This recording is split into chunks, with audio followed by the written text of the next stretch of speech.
మూశారు గుడిలోని తలుపులను, ఆపారు గుండెల్లో పూజలను. దారి లేదు చూడాలంటే దేవతను, వీలు కాదు చెప్పాలంటే వేదనను.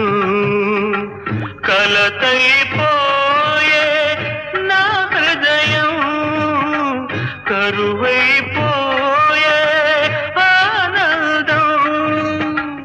అనురాగమీ వేళ అయిపోయే చెరసాల, అనురాగమీ వేళ అయిపోయే చెరసాల, అయిపోయే చెరసాల. గాలి చిరుగాలి చెలి చెంతకు వెళ్ళి అందించాలి నా ప్రేమ సందేశం.